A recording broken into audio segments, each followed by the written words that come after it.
Hey, how you guys doing today? It's your boy D-Loc, WTSN.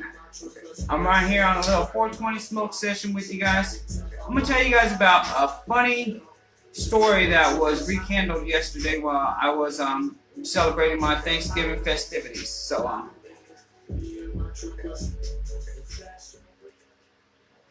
how many people out there have Mexican grandpa?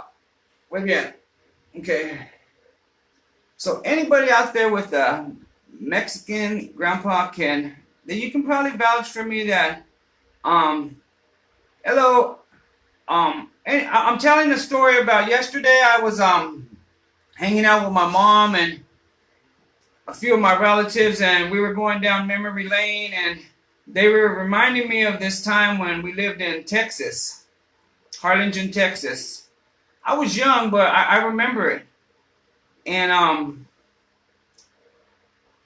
remember being out there, and we didn't have cell phones, we didn't have computers, and we didn't have all this modern day technology. So I would be out there and I'd be trying to catch lizards. Anybody from my generation knows that was the funnest shit, you know, trying to catch a lizard. So I remember one time I caught this lizard. I named him Rapture because he kind of looked like a little dinosaur. I think if he would have reached his full potential, he might have been a dinosaur. But I'll tell you what happened. Like I said, my grandpa, God rest his soul, he was a funny person. But sometimes he did stuff that was like, and this is my great grandpa. Let me clarify that. This is my great grandpa, Abuelo. And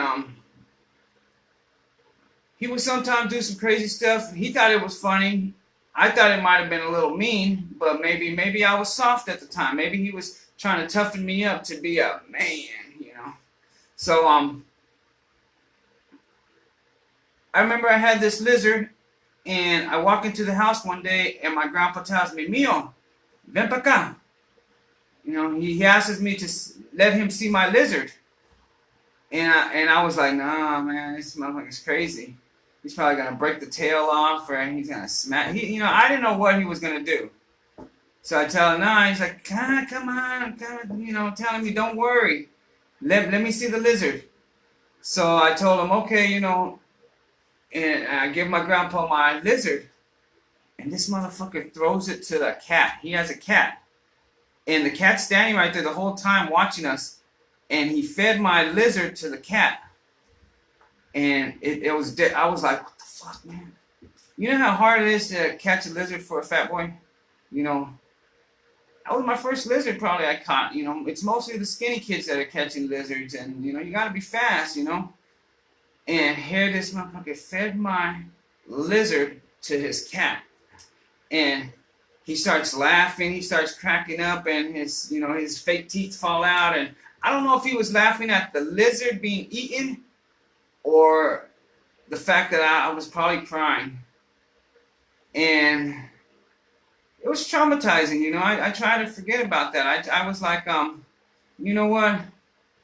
I'm going to block that out. But they reminded me yesterday. They're like, "You remember when your grandpa fed your lizard to his cat?" And I was like, "Man, that's fucked up. You guys had to bring that up." God rest his soul. I know he's probably up in heaven. And I know he was probably laughing last night when he heard me telling that. He heard them telling me that, because it sure took me back to memory lane. You know,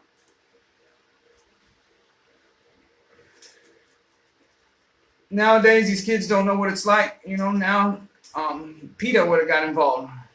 You know, people would have probably been like, "Oh, that's messed up." And it probably was messed up, but my grandpa was funny, crazy like that, I guess, if that's what you want to call it. Anyhow, I thought I'd share that with you guys. You know, it was not, it's funny, but it's not funny. You know, some people thought it was disturbing, and you're right, you know. But right here at WTSN, I'm going to give you what the streets need on this 420 break. If anybody has a Mexican grandpa that would do some crazy shit like that, you guys might feel me. Fucking lizard, I lost my lizard. Fucking fed my lizard to a cat.